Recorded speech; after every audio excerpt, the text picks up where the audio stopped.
So I'm so excited to be here with you. I'm going to be sharing today from John Maxwell's latest book, High Road Leadership. It came out earlier this year. And for those of you who might not be familiar with John Maxwell, he is the author of 100 books.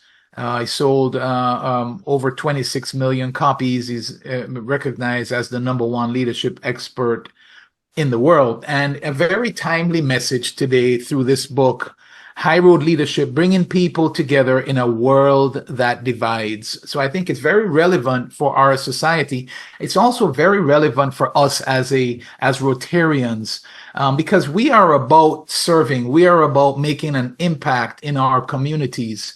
And I'm here today to challenge and encourage you to recognize that one of the major issues that we're having in our society today that we can address is this divisiveness. I don't know what it is, but since the pandemic, it seems to have rised significantly where, we are a sort of a us against them type of a thing. If on one side, it's, we have the people who think the same way, have the same sort of beliefs. Maybe they vote the same way. Maybe have a certain economic statue. There's many different things that might make that group up.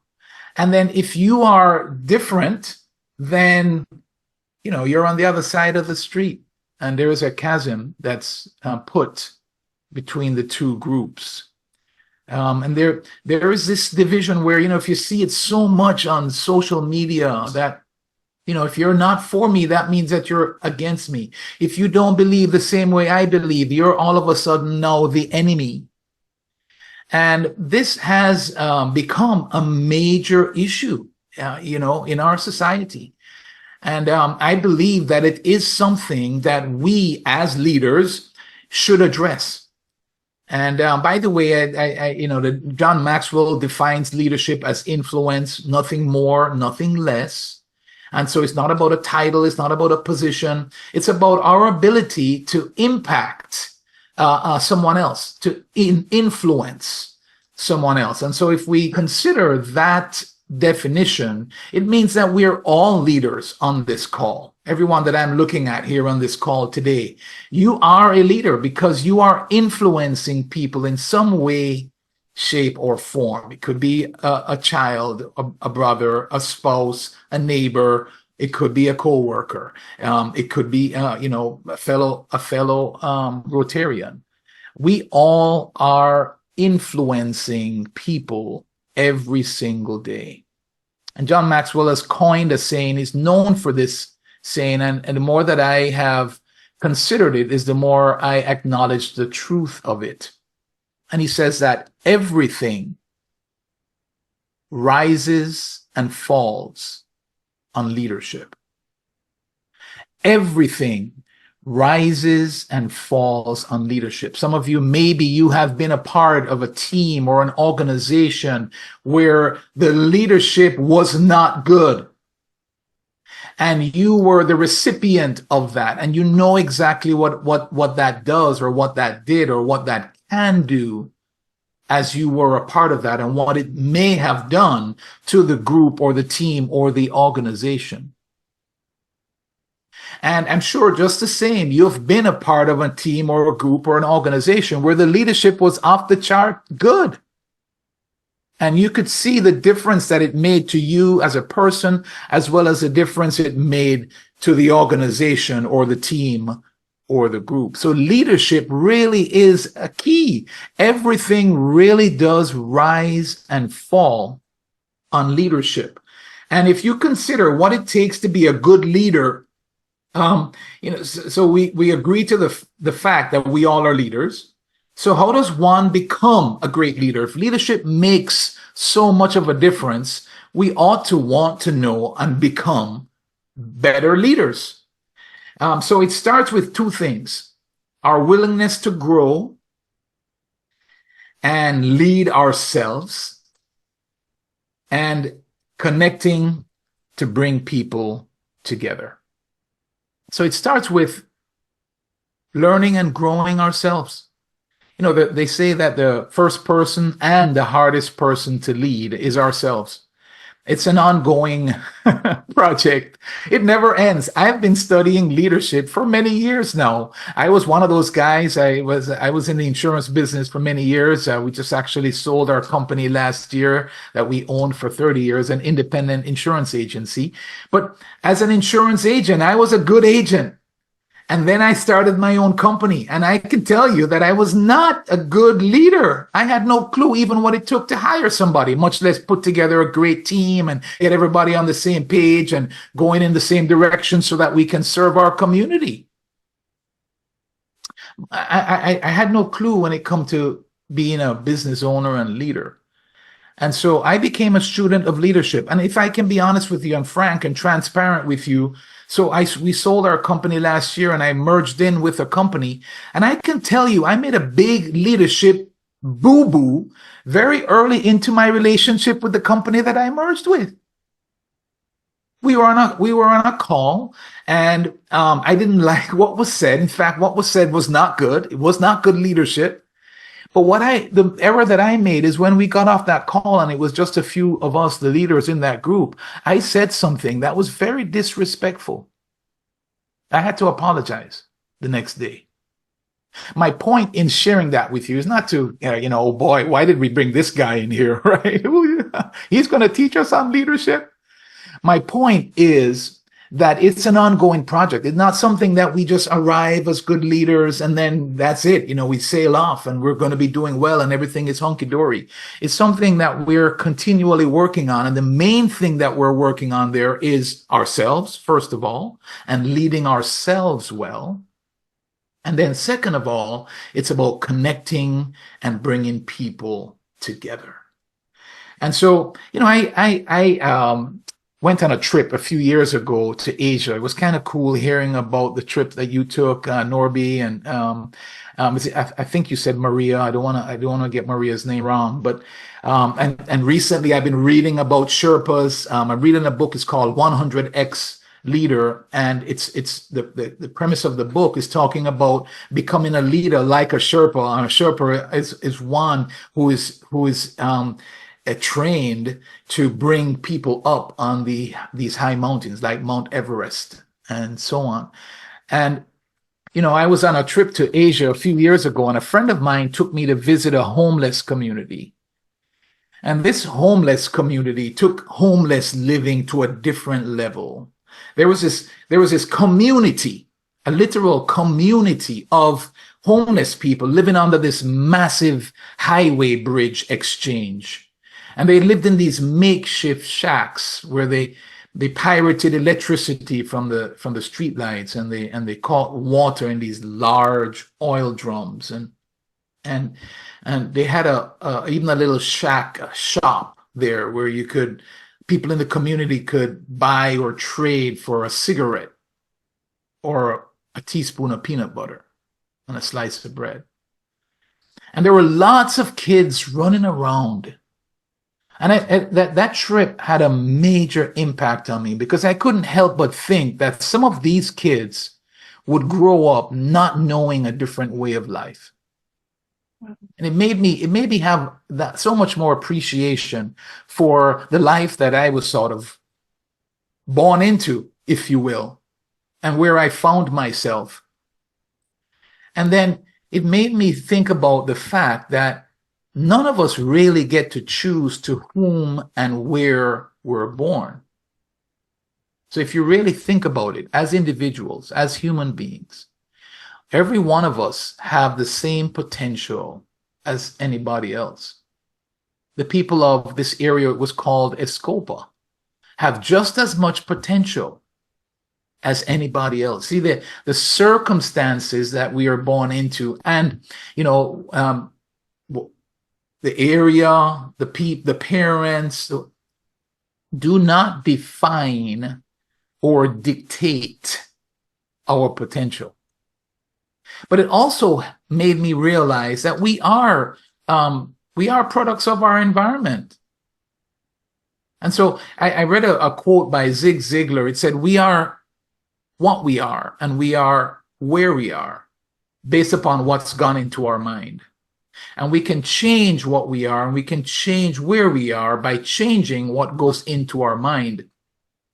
And so, I think leadership has a lot to do with what happens with those people in Escopa. And I challenge you today that all of us, to some degree, shape, or form, have some limitation that we have placed on ourselves that maybe the people of Escopa may place on themselves just by way of what's gone into their mind. So even though they have this massive amount of potential, they may not even think of themselves in that way. And there's something in my life, there's something in your life, that maybe there's some way that you're living under a bridge as well.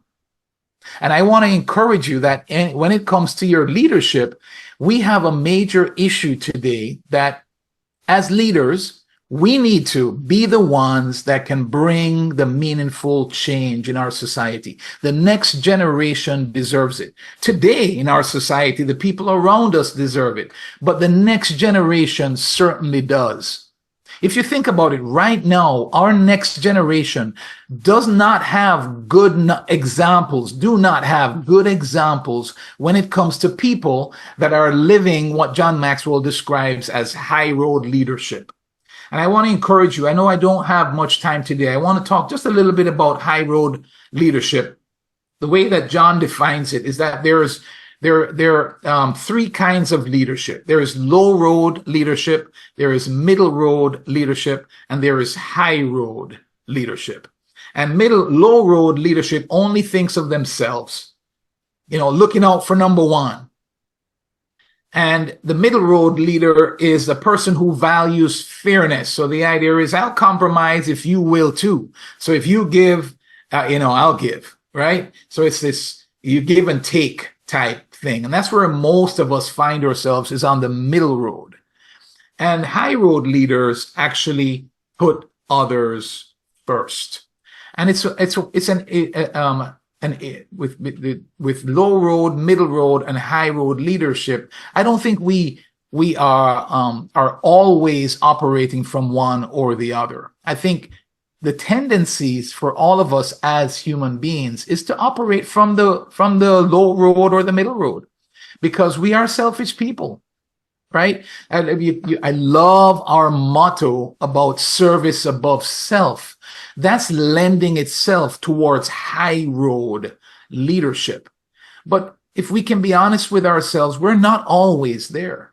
We don't always operate from there. There are times where we are thinking about ourselves. Am I in the right room? Is anybody willing to admit to that? Right? I mean, that's just the reality of life, right? And so we don't operate from one. So what I'm here to share is, because we have a significant need for that now, Robin needs to be more intentional about that in my life. I can tell you, I have a dad. My dad is still living, going strong. He's going to be 92 years old in January. And, I got into an argument with him the other day over religion.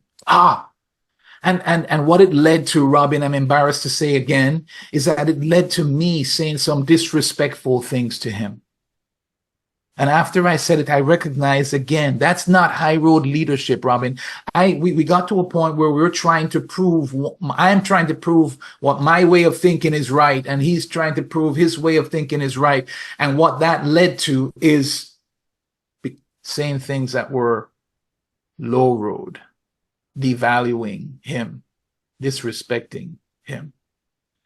And we have to be intentional. I know that I am studying this. I've studied leadership for years, and I'm telling you that we need to be intentional, especially because of what's happening in our society. See, we don't even realize it. In social media and all the different circles that we're a part of, it's designed to fill us with the information and the people that think like us. And so we're being set up to be this us against the others type thing without even realizing it. And because of that, we have to even be more intentional. I just want to pause for a moment. Guys, I'm in Pembroke Pines, so I'm in Florida. I'm with you. Are you relating to me at all? Yes, Do you very much, experience this in your neck of the woods? very much so. I'm Yes. really on target, Robin, with everything you're saying. Thank you. Thank you, Dan. I appreciate that. And so we're going to talk just a little bit. The book, and I encourage you, if you're into reading, I encourage you to pick this book up. It's a very timely message, High Road Leadership, by John Maxwell. And he talks about 12 attributes of a high road leader. I'm just going to focus on one because we have a short amount of time today. And that, I want to bring something. When I said reach out to Steve, I told him that my promise was to bring something practical that you can take with you today and apply today that can help to increase or add value to your leadership. So the one that I'm going to share with you of the 12 is to value all people. Value all people. Valuing people is essential in leadership, but it's not always easy. Developing this skill is crucial for high road leaders, regardless of the circumstances. Have you ever considered how you value others? Like, how would you rate yourself on a scale of 1 to 10? A 10 meaning that you value others ahead of yourself. You don't have to tell me your score, but just consider when it comes to valuing others, where do you score yourself from a 1 to 10? 10 being that you value others ahead of yourself. Valuing, sorry, Diane, did you want to say something? Touching on that, because Rotary is a volunteer organization. Yeah. How do you lead volunteers? Because we've had a couple of past presidents that they would like degrade someone, criticize them, be very critical of. They said, well, you didn't do your part serving on the board or that committee or whatever. And it's like, but they go, well, you can't fire them because they're volunteers. Yeah. But I find that being a leader of volunteers is more challenging than someone that you do have power over to promote, bonus, and do whatever if you're a boss. So how do Yes. you attribute this like to Rotary, especially? Yeah, definitely. It's so true. I think, generally speaking, we are good at leadership. We're better at leadership than a lot of other organizations because of the fact that we're leading volunteers. Leading a volunteer is much harder, and your skill set has to be much better to lead volunteers versus leading somebody that you're paying. I mean, if their compensation is based upon you paying them. It's a lot easier there, but leading both scenarios are still the same, right? Meaning you still have the same. And what I would say, there are two things that John talks about, Diane. So one is skill, having leadership skills, but the other, and both of them are important, is values. So he says good leadership skills with poor values equals poor leadership. What we're after developing both our leadership skills and our values, because it's about leading ourselves well and bringing people together. And if we're going to bring people together, it means that we're going to base that on values. And so I think both are needed, Diane. John Maxwell, in his book, talked about something that his dad taught him. If you know John, he started out as a pastor, and he leading churches, and many years ago he shifted over from that into the marketplace, the business marketplace, and but his dad, when he graduated from college and he was about to go off into his first leadership role, he asked his dad for advice. And his dad said to him, John, if you value people, believe in people, and unconditionally love people every day, you will be successful. And John, 50 years later from saying that advice, said it's the best advice he's ever received. So Diane, it's about believing in people, valuing people, and unconditionally loving people. It's not easy. That takes hard work. He says three things in terms of valuing people. He says three things that I'm going to touch on, and then we'll be done. One is embrace them. So we're going to embrace people. Two is we're going to believe in their potential. And then number three is we're going to extend unconditional love. So embracing people, first of all, is the most important skill that a high road leader can develop if they want to value people. So it's the start of being a high road leader. So you need to accept that everyone has value and deserves to be treated with dignity no matter what the situation. So no matter what the situation, no matter how good they performed or didn't perform, what their belief is or not, and so on, just fill in the blank. We're going to have differences. It's like you think about, when I think about this, I thought about my relationship with Edna, my wife. We've been married for 37 years, just this past August. We have differences. We still have differences. There's still quite a few things that we don't agree on.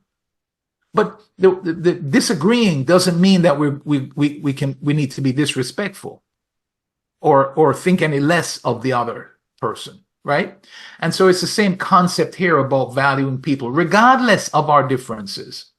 And so the second part there is believing in their potential. A leader needs to believe in the potential of the people that they're leading. And believing in people comes from seeing and acknowledging their potential. It's like what I was sharing with you with the people of Escopa.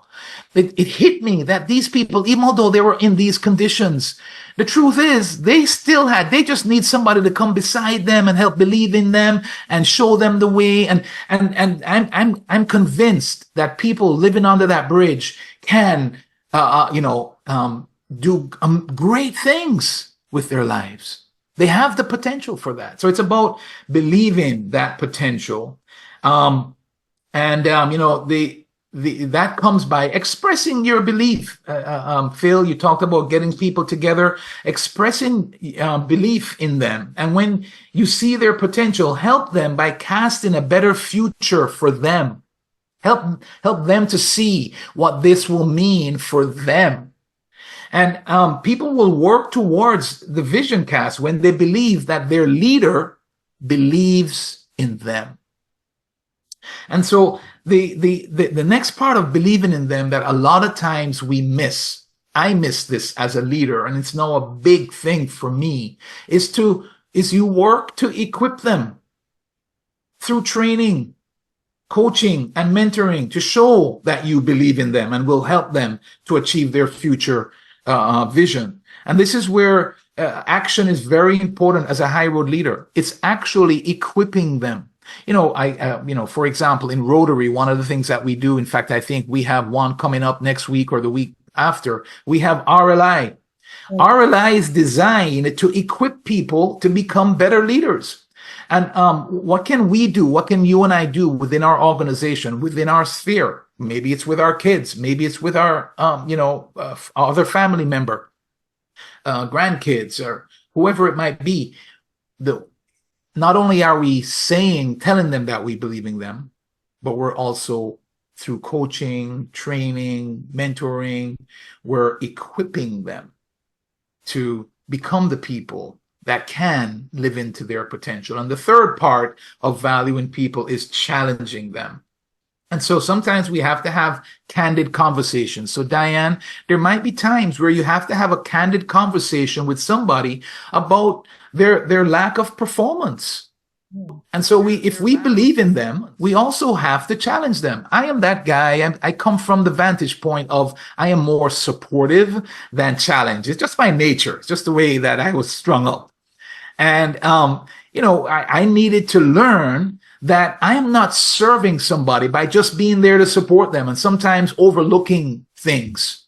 And so we do have to challenge them also. If we believe in them, and they're not doing things that's going to help them to live into their potential, then we do have to challenge them as well. And we do it in such a way that, they understand that we believe in them, we're supporting them, and we're encouraging them that they can do better. How many of you, I want to pause for a moment. How many of you have gotten better because somebody else has come beside you and challenged you? Yeah, it's a part of valuing people as well. And I have to pause there. You know, my tendency is to want to go on. There's so much to cover here, but I just wanted to share with you there that that's just one attribute that we can all be intentional about. And that is embracing people, believing in people, and loving them unconditionally. Let's be the ones to do that. Let's set the example.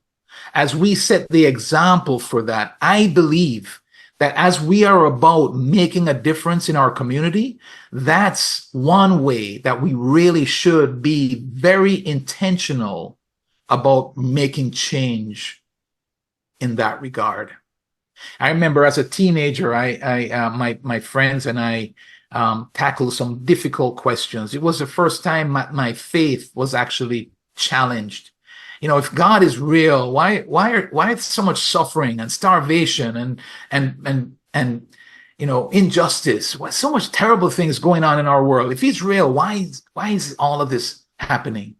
Very difficult questions to which we did not have the answers. And I remember going off that night saying a simple prayer. I said, God, if you're real, then you can reveal the truth and all of this to me.